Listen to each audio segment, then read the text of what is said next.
7 years ago, Sarah Colton was 23 years old, barely holding her life together with both hands. She was living in a cramped one-bedroom apartment on the east side of the city, working double shifts at a diner, and raising her 3-year-old daughter, Lily, alone.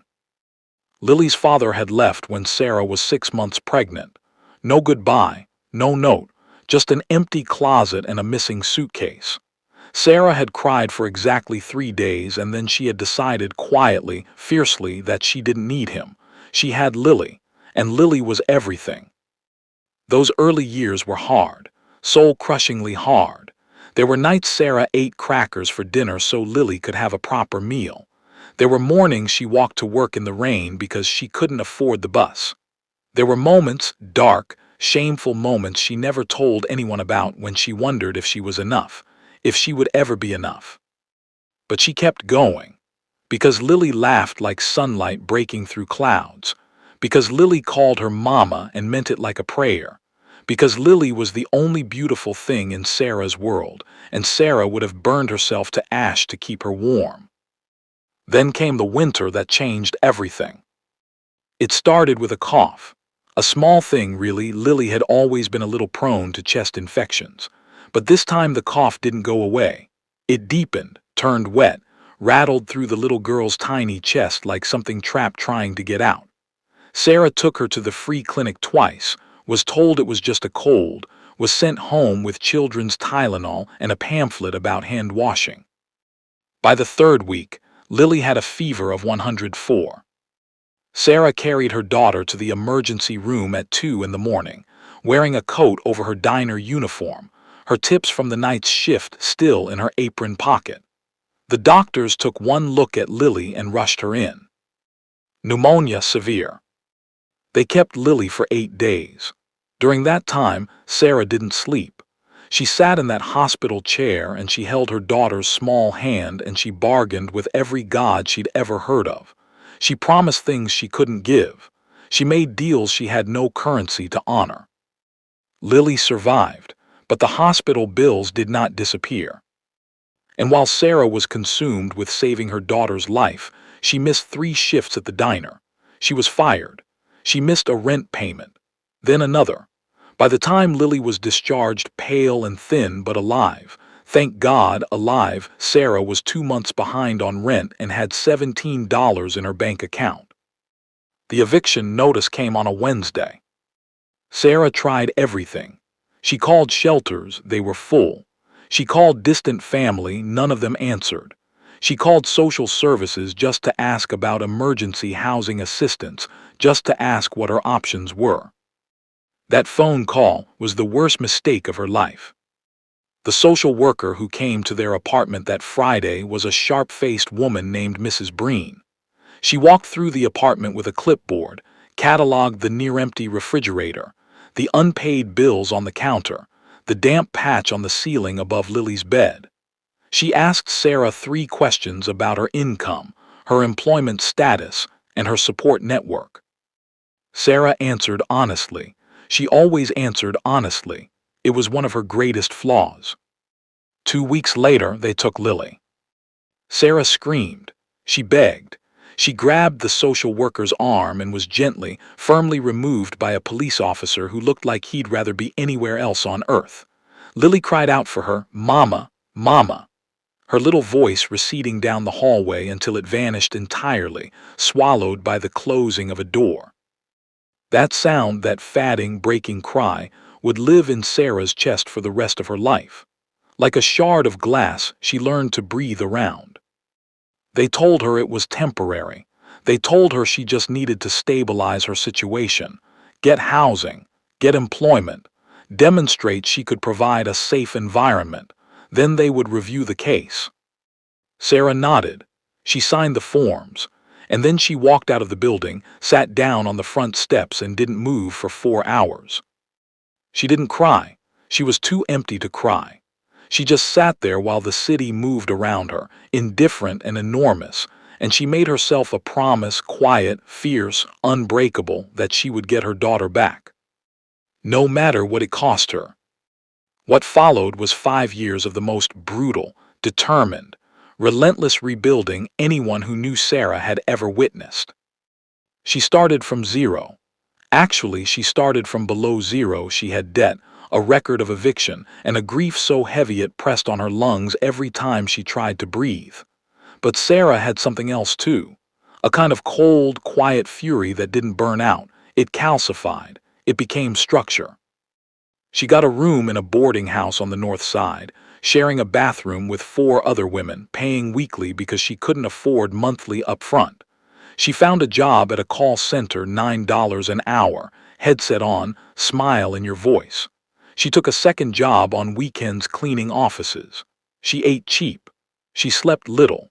She saved every cent that wasn't spoken for by necessity. She called the social worker every 2 weeks like clockwork. She attended every review meeting.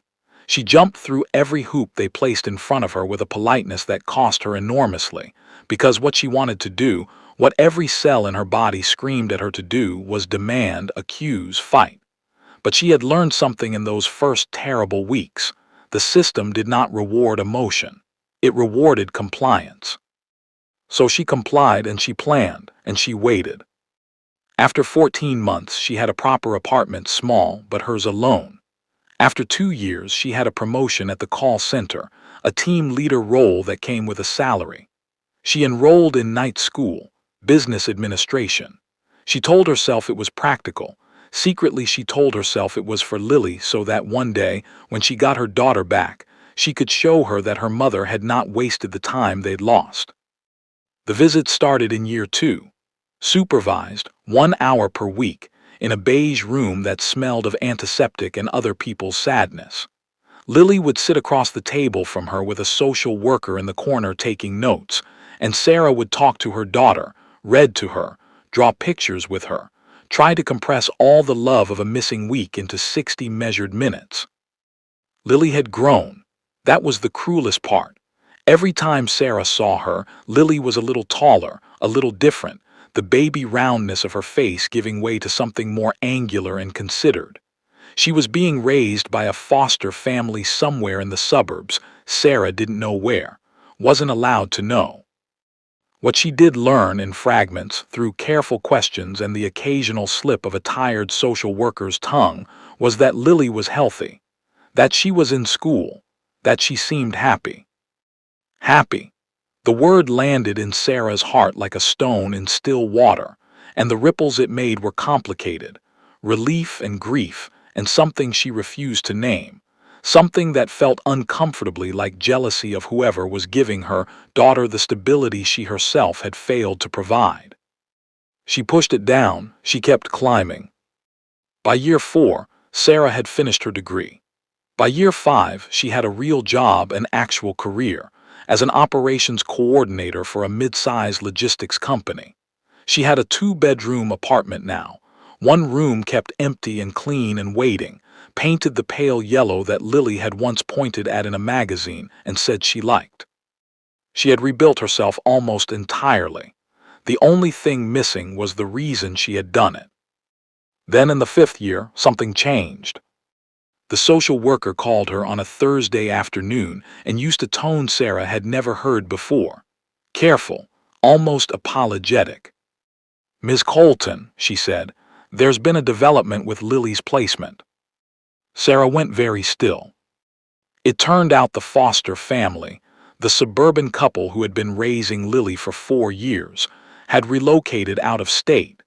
They had requested to take Lily with them, to formalize the arrangement as a permanent adoption. The request had been denied. Lily was being transferred. Sarah asked, her voice perfectly controlled, who Lily was being transferred to. There was a pause on the other end of the line. "A single guardian," the social worker said carefully. "He was vetted extensively. He came highly recommended. He has significant resources and a stable home environment." "His name," Sarah said. Another pause. "Mr. Roman Voss." 2 years passed. Sarah's case for custody was moving through the courts with the grinding patience of continental drift.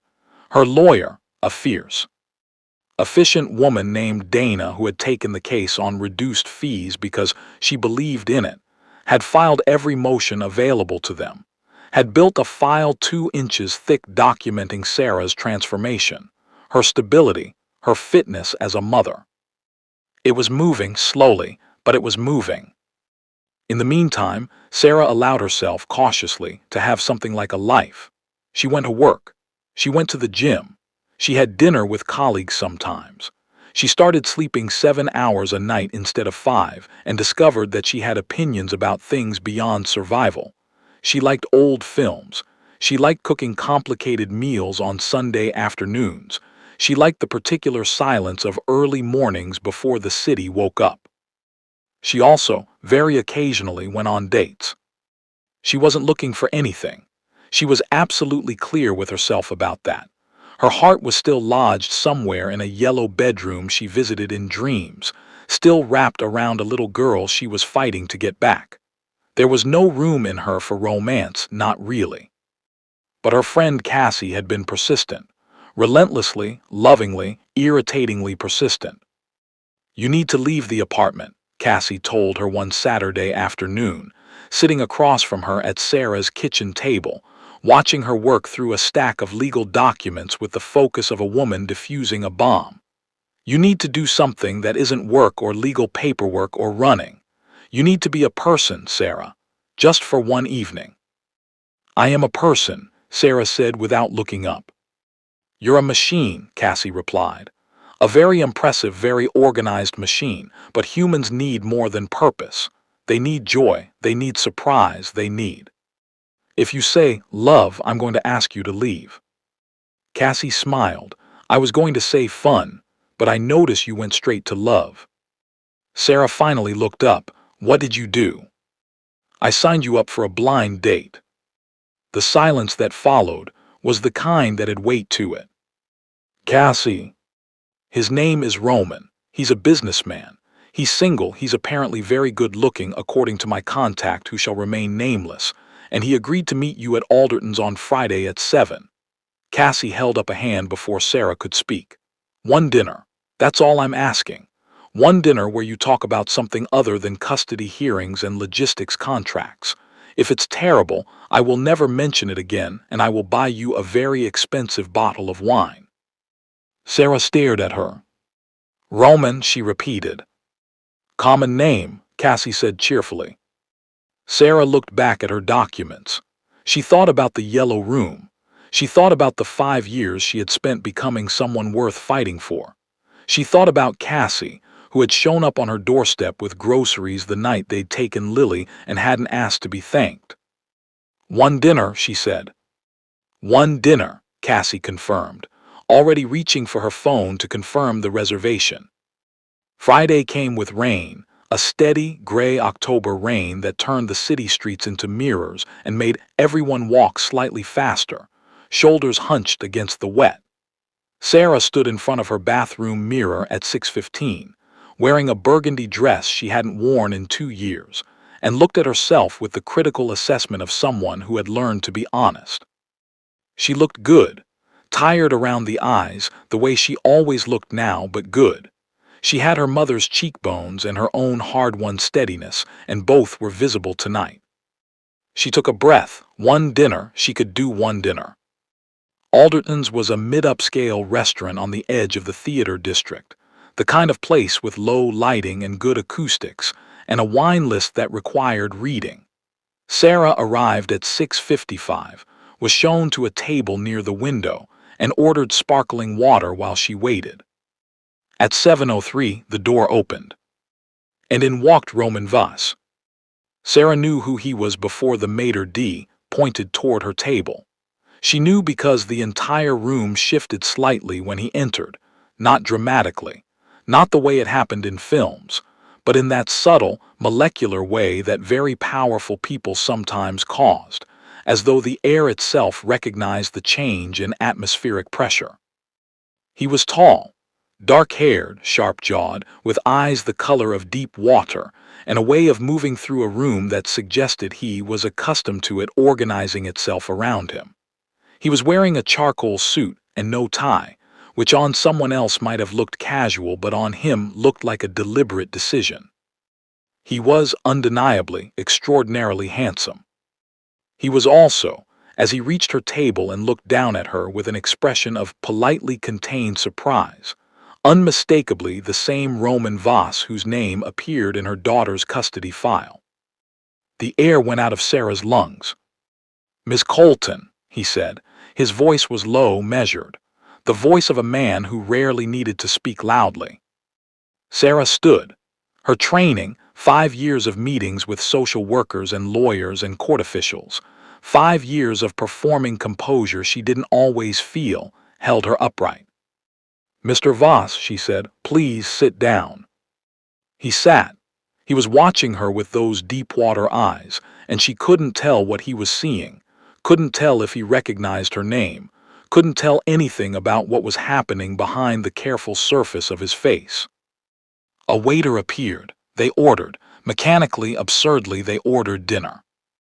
And then Roman Voss looked at her across the candlelit table and said, quietly, "You're Lily's mother." It wasn't a question.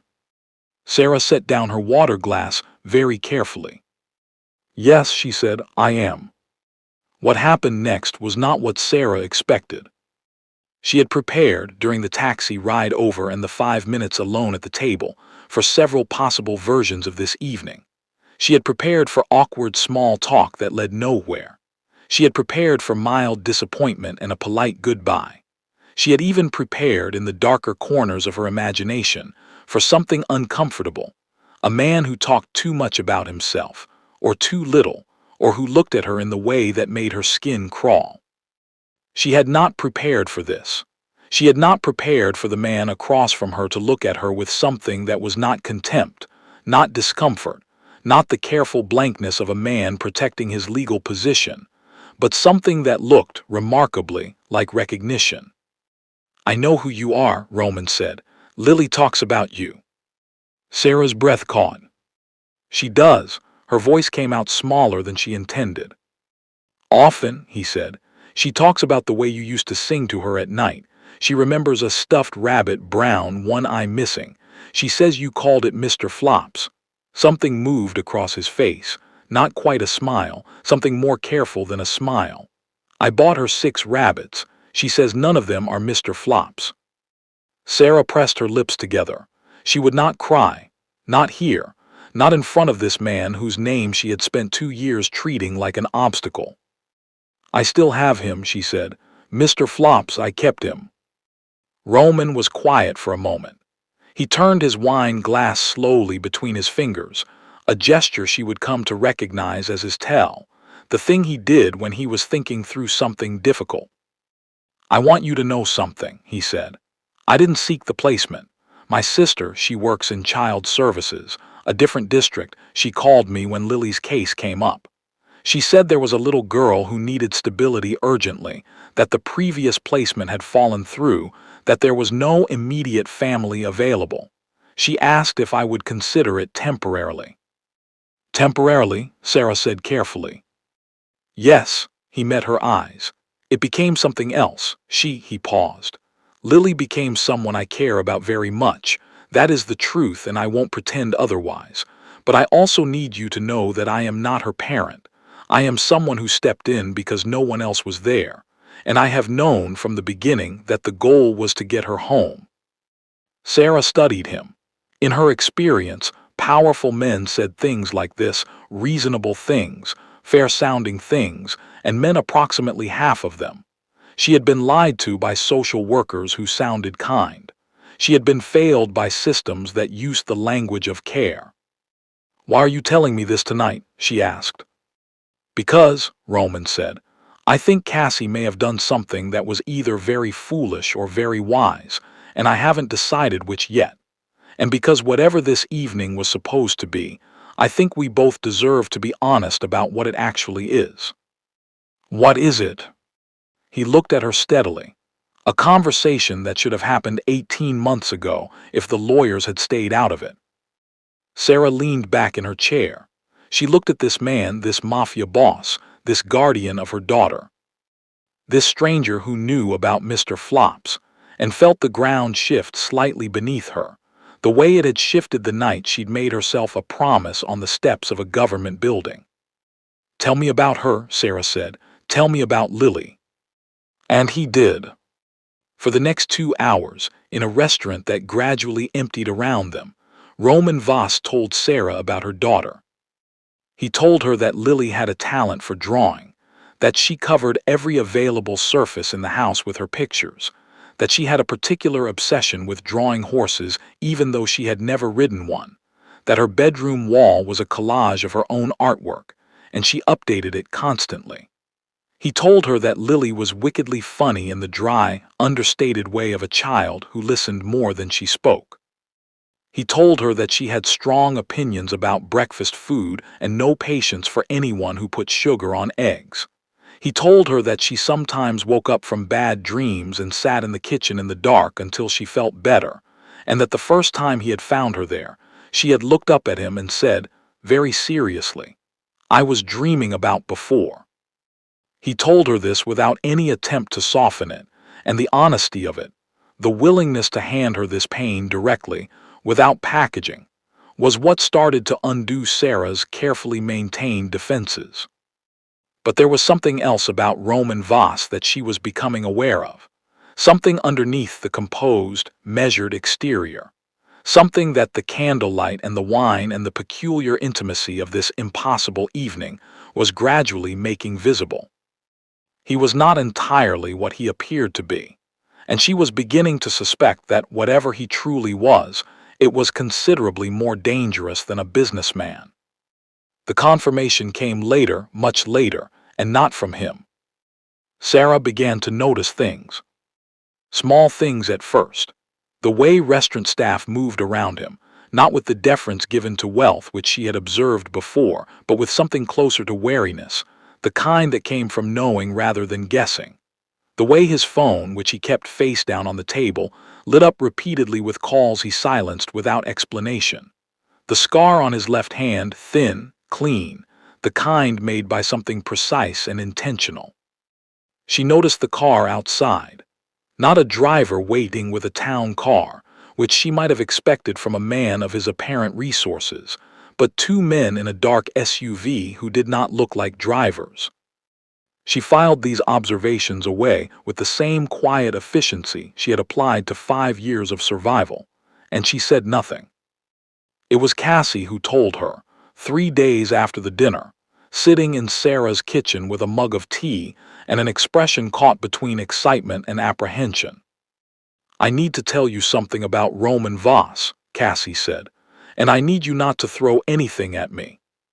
Sarah looked up from her laptop. "That's not a great opening." "He's not just a businessman," Cassie said. "He is or was or is it's complicated the head of the Voss family, which is." "I know what the Voss family is," Sarah said quietly. She did. Everyone in their part of the city knew the name, even if most people preferred not to say it aloud. The Voss family had controlled the East Side's shadow economy for 3 generations. Imports, territory, enforcement, the whole structure of organized crime that ran underneath the visible city like a root system, invisible until you put pressure on the ground. Roman Voss was not merely powerful. Roman Voss was the kind of powerful that didn't have a ceiling, and didn't have oversight, and did not lose. Sarah closed her laptop. "And Lily is living with him," she said. "Lily is safe," Cassie said quickly. "Every report, every visit, every social worker who's been to that house, she is safe, Sarah. He treats her like she's the most important thing in his life. Everyone who knows him says he's different with her, that she changed him." Sarah was quiet for a long moment. She thought about what Roman had said at dinner. "I am not her parent. I am someone who stepped in because no one else was there." She thought about the way he had described Lily's drawings, her horse obsession, her dark humor. He had described her daughter with the precision and tenderness of someone who had been paying close attention for a long time. "What does he want?" Sarah asked finally. "I don't think he wants anything," Cassie said carefully.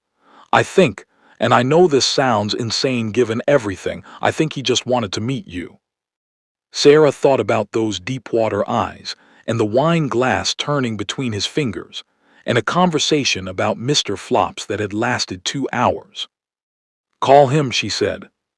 Cassie blinked. "I'm sorry." "Call him, tell him I'd like to meet again." She paused. "Tell him to bring Lily." The silence in the kitchen stretched. "Sarah," Cassie said, "are you sure?" Sarah looked at her. This woman who had been her friend through the worst years of her life, who had signed her up for a blind date that had turned into the strangest, most significant evening of the past 7 years. "No," she said honestly, "but when has that ever stopped me?" They met in a park on a Sunday morning. Sarah arrived early. She sat on a bench near the fountain and watched the pigeons and tried to remember how to breathe normally. She had been in courtrooms. She had sat across from social workers who held her daughter's life in their clipboards. She had survived all of it with her composure intact. This was worse. She heard her before she saw her. A clear, high voice saying something indignant about the ducks, that they were going the wrong way, that they should be swimming toward the island, not away from it. And then Lily came around the curve of the path, 10 years old and tall for her age, wearing red trainers and a jacket covered in small embroidered stars, gesturing at the pond with absolute authority. And behind her, hands in his coat pockets, watching her with an expression of patient amusement, came Roman Voss. Sarah stood up. Lily stopped walking. 7 years of her daughter's face in photographs, in the supervised visits, in dreams, and still Sarah was not prepared for the actual living present reality of her. The way her eyes were exactly Sarah's eyes. The way she stood, even in stillness, with that particular energy, that sense of compressed motion. She was a person now. A whole, specific, opinionated, star-jacketed person. "Hi," Lily said. "Hi," Sarah said.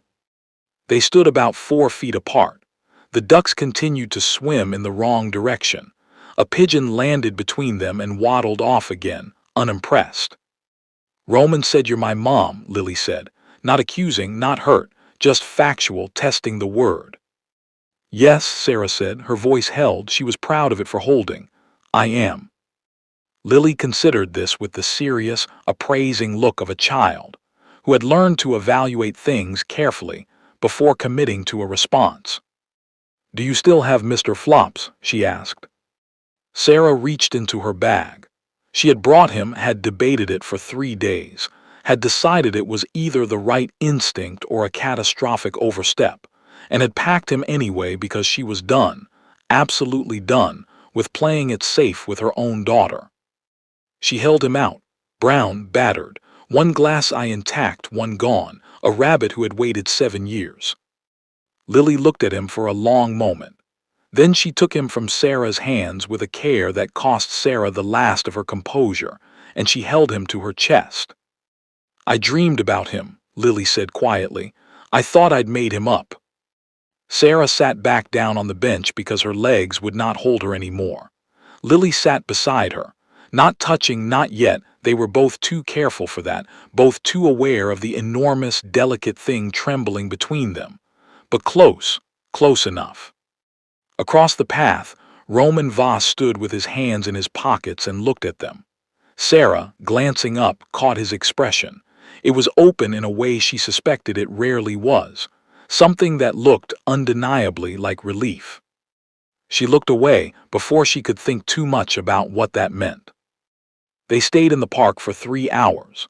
Lily, once she started talking, revealed herself to be exactly as Roman had described, funny, precise, slightly withering in her assessments, deeply opinionated about breakfast food. She refused to discuss pancakes as a category, found the entire concept too soft, and possessed of a talent for drawing that she demonstrated, unprompted, by pulling a small sketchbook from her jacket pocket and beginning to sketch the fountain. She showed it to Sarah. The drawing was extraordinary, not polished, but alive, full of movement and observation, the kind of work that came from a child who looked at things very hard. "It's wonderful," Sarah said.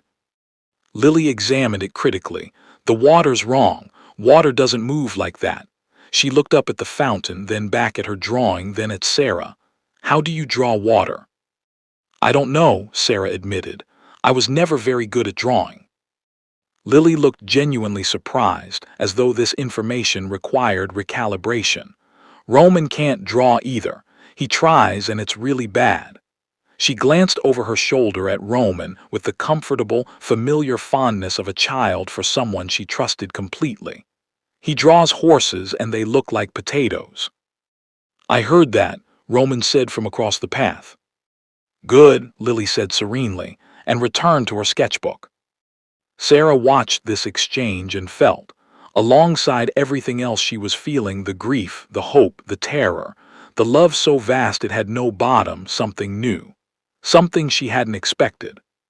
She felt grateful to this dangerous, complicated, deep-water-eyed man who had given her daughter horses that looked like potatoes, and a bedroom with an updatable wall, and a kitchen to sit in during bad dreams.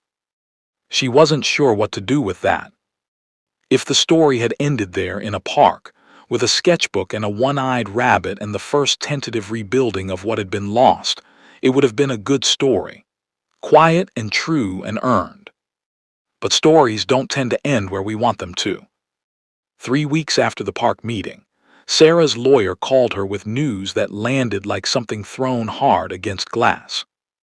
There's been a motion filed, Dana said, from Voss's legal team. Sarah went still at her desk. Around her, the office moved and murmured and phones rang, completely indifferent to the fact that her world had just tilted. What kind of motion? He's filing for permanent guardianship, Dana said carefully. Not adoption, he's been clear about that. His lawyers are arguing that the stability of Lily's current placement should be weighted against the disruption of transfer, regardless of the biological parent's improved circumstances. Sarah set her coffee cup down very slowly. He's trying to keep her, she said. His lawyers are, Dana said. Whether that reflects his own position or not, I can't tell you. Sarah was quiet. She thought about the park. She thought about his expression when Lily had taken Mr. Flops. She thought about I am not her parent and I have known from the beginning that the goal was to get her home. She thought about all of this and felt something cold and terrible move through her, something she recognized from 7 years ago, the particular fear of a person who has rebuilt everything and is watching it crack again. She called him that evening. He answered on the second ring. Were you going to tell me? She asked. No preamble. She had no patience for preamble. Silence, then, yes, I was going to tell you. When? Soon, his voice was careful. Sarah, there are things about my situation that complicate this, things I haven't told you. Tell me now. Another pause, longer this time. Not over the phone, he said. Come to the house tomorrow, please. She almost said no. She stood in her kitchen, phone pressed to her ear, and she balanced the terrifying man and the motion and the lawyers on one side, and the park, and the potato horses, and Lily's fingers wrapped around Mr. Flops on the other. Fine, she said, tomorrow. She arrived at the Voss house at noon. It was not what she had expected. She had constructed in her imagination something fortress-like, imposing, deliberate, the residence of a man who dealt in power. What she found was a large but livable house in a quiet neighborhood, its front garden slightly overgrown in the way of houses where a child's wishes take precedence over aesthetics, the front path decorated at intervals with small painted stones. Lily's work clearly. You could tell by the horses. They did look like potatoes. Roman opened the door before she knocked. He looked like a man who had not slept particularly well, which, she noted with something between satisfaction and guilt, made her feel slightly better. Come in, he said. Lily was at school. The house was quiet. He brought her through to a sitting room that had Lily all over it, drawings pinned to a corkboard, a pair of red trainers beside the couch, a half-finished sketchbook on the coffee table, and Sarah sat in an armchair and looked at him steadily. Tell me everything, she said. He did. The motion, he explained, had been filed not by his instruction but by his legal team acting on standing orders to protect his interests, orders that predated the park meeting, predated the dinner, predated the moment when everything had become considerably more complicated. When he'd found out, he'd told them to pause it, but the pause, legally, had a time limit. The real complication was not the motion. The real complication was a man named Carver. Demetri Carver was Roman's former second-in-command, the kind of man who had spent 20 years learning the structure of the Voss organization from the inside, and who had in the past 8 months begun very carefully and very quietly dismantling it. Not a coup exactly, more like a termite infestation. Assets moved, alliances shifted, pressure applied in places where the structure was thinnest. "He knows about Lily," Roman said. His voice was level, but Sarah had become, over the past weeks, a student of his particular silences, and this one had something in it she didn't like. "What does he know?" she asked. "He knows she matters to me." Roman turned his wine glass, his tell, which she now recognized, between both hands. "Which means she's a target, which means the motion isn't just about keeping her," Sarah said slowly. "It's about protecting her." He looked at her. Something moved in those deep-water eyes. "Yes," he said. "If custody transfers and she comes to live with you, if Carver knows I've let her go, she's safe. He has no reason to go after her if she's not connected to me anymore." He paused. "If she stays, she's at risk as long as this situation with Carver continues." Sarah stared at him. "So the motion buys time, he stopped, restarted, while I resolve the situation." She was quiet for a long moment. "How long?" she asked. "Weeks, maybe less." Sarah looked at the half-finished sketchbook on the coffee table. She looked at the painted stones she'd seen on the path outside, small, careful, each one unique. She looked at the corkboard full of drawings and the red trainers, and all the evidence of the life her daughter had built in this house she hadn't chosen to be in. Then she looked at Roman Voss, and she made a decision. "Then I'll help," she said. He blinked. "I'm sorry." "I said I'll help." She met his eyes. "Don't look at me like that. I've been keeping myself alive in hostile systems for 7 years. I'm not a fragile thing you need to protect. Tell me what you need." What followed was 3 weeks that Sarah would later describe to Cassie, over a bottle of the expensive wine Cassie had promised her, as the most terrifying and clarifying experience of my life, and I've had some contenders. She didn't carry a weapon. She didn't attend any meetings that ended in violence. What she did, the thing Roman needed that none of his people could provide, was information of a different kind. Because Demetri Carver, it emerged, was in the process of restructuring his operation in a way that required significant legitimate business infrastructure. Shell companies, real estate holdings, logistics contracts, and here Sarah's professional knowledge proved, improbably, to be worth something, that allowed money to move through visible channels and come out looking clean. She found the contracts. 3 weeks of late nights, and the particular skills of a woman who had spent 5 years reading fine print in situations where the wrong answer had enormous consequences. She traced the paper trail that Roman's people had been looking for, found the weakness in Carver's construction, and handed it to Roman across her kitchen table at 11:30 on a Tuesday night. He looked at it for a long time. "How did you find this?" he asked. "I know how logistics contracts are supposed to look," she said, "and I know what they look like when someone is using them for something else." She paused. "Is it enough?" "It's more than enough." He looked up. "Sarah, this is—" "Don't thank me yet," she said. "Tell me it's over first." It took 4 more days. She didn't ask what happened during those 4 days. She had decided consciously that there were parts of Roman Voss's world that she would keep at a careful distance, and this was one of them. What she knew was that on a Thursday evening he called her and said simply, "It's done." She exhaled for what felt like the first time in 3 weeks. "Lily's safe?" she asked. "Lily's safe," he said. "And the motion, I've had it withdrawn. Completely. My legal team will be contacting your lawyer tomorrow to discuss next steps toward custody transfer."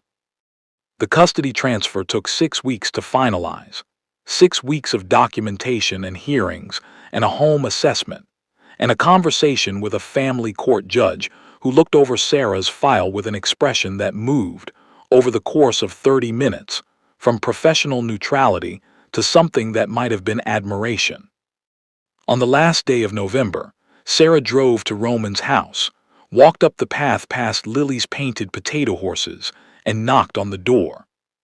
Roman opened it. Lily was behind him, wearing her star jacket and holding Mr. Flops, and looking at Sarah with an expression that was trying to be calm and not quite managing it. "You ready?" Sarah asked her. Lily nodded. Then she crossed the threshold in 3 quick steps and hugged Sarah around the waist with a force that nearly knocked her off the front step. Sarah held her daughter. She held her and didn't speak and didn't move and just breathed. The smell of her hair, the specific weight of her, the way she was both entirely herself and entirely Sarah's, these two things folding over each other and becoming something whole and unbroken. She looked up. Roman was watching them from the doorway. His face was complicated. She recognized all of it: the relief, the grief, the love that didn't look like loss even though it was, the particular dignity of someone who had done the right thing even when it cost them something real. "Thank you," Sarah said. He nodded once, a small, controlled movement. "She has a dentist appointment on the 14th, he said. "And she won't eat eggs if she knows there's sugar in them, so don't tell her if you cook shakshuka." "Roman," Lily said into Sarah's coat, not letting go. "Yes." "You're going to be sad." "I'm going to be fine," he said firmly. "You can come visit," Lily said. "On Sundays we can go to the park. Sarah has a bench." Sarah caught Roman's eyes over the top of her daughter's head. He looked like a man very carefully maintaining composure, and doing an excellent job of it, and she recognized that too. "Sunday works," she said quietly. Something shifted in his expression, not the wine-glass-turning careful thing, something more unguarded than that. "Sunday," he agreed. They took Sundays slowly. The first few were just the 3 of them in the park, Lily's natural territory, full of her opinions about ducks and her sketchbook and Mr. Flops tucked into the pocket of whichever jacket she was wearing. Lily was the one who orchestrated them, with the matter-of-fact authority of a child who has decided something and sees no reason to be subtle about it. "You should sit here," she told Roman one November Sunday, pointing to the bench beside Sarah. "You're always standing too far away. It looks weird." Roman sat on the bench beside Sarah without comment. Sarah looked at the pond. A smile pulled at the corner of her mouth. "Your daughter," Roman said quietly, "is the most direct person I have ever met." "She gets that from me," Sarah said. He turned to look at her, and she turned to look at him, and they were very close on the bench because Lily had positioned them that way deliberately, and neither of them moved. "She does," he agreed, "among other things." That was November. By January, Roman had been to the apartment for dinner 4 times. By February, he and Sarah had gone alone to a restaurant, not Alderton's, something smaller, the kind of place where nobody organized themselves around anyone and talked for 3 hours about everything except the thing they were both carefully not addressing. In March, standing in Sarah's kitchen while she made coffee, and he allegedly helped by standing where he was and getting in the way, he said, "I think you know this has become something I wasn't expecting." "Roman," Sarah said. "I'm not asking for anything," he said carefully. "I'm aware of the complexity. I'm aware of who I am and what that has cost you. I just—" The wine glass gesture, except there was no wine glass. His hand turned empty in the air beside him. "I needed you to know." Sarah set down the coffee and looked at him. She thought about the blind date she had almost canceled. She thought about the person she had been at 23, young and alone, and so overwhelmed by love for a small girl that it had made her careless about everything else. She thought about who she was now, someone who had rebuilt herself from nothing, who had learned to be steady without being cold, who had found, on the other side of all of it, that she was still capable of wanting things for herself. "I know," she said. "I think I've known for a while." And he asked. She looked at him, this dangerous, careful, complicated man who drew horses that looked like potatoes and had handed her daughter back without being asked, and stood too far away from benches because he was trying to give her space she didn't want any more. "Ask me something," she said. He was quiet for a moment. Then, "Have dinner with me, not because of Lily, not because it's complicated and we have to find a way to manage it, because I want to, because I think you want to." Sarah picked up her coffee. "Saturday," she said. And there it was, not the ending, because there are no endings, only continuations, only the next chapter and the next after that, but the beginning of something they had been circling since the night a mutual friend had decided to be either very foolish or very wise, and a woman in a burgundy dress had walked into a restaurant in the rain and come face to face with fate. Lily, when she found out, because Lily always found out, she was extraordinarily perceptive for a 10-year-old, looked at both of them with an expression of profound, weary vindication. "Finally," she said, "I've been waiting since the park bench." "You have been waiting since November," Roman said. "That's a long time to wait," Lily said serenely, and returned to her sketchbook. Sarah looked at her daughter drawing horses that actually looked like horses now, her small face bent in concentration, Mr. Flops propped against her knee, and then at the man beside her, who was looking at the same thing with the same expression she suspected was on her own face: wonder and gratitude, and the particular deep joy of someone who had come through something enormous and found, on the other side, more than they had known to hope for. It was not a simple story. It never had been. But the best ones never are. And that, my friends, is the story of Sarah, the woman who refused to stop climbing, the daughter who kept drawing, and the blind date with the man who turned out to be exactly where fate had always meant to put him. If this story moved you, if you cried even a little, which you absolutely did, and there is no shame in that, hit that like button. Subscribe for more stories that go straight for the heart, and drop in the comments. Which part hit you the hardest? Was it Lily and Mr. Flops? Was it Roman withdrawing the motion? Or was it the bench? I'm betting it was the bench. See you in the next one. Take care of yourselves.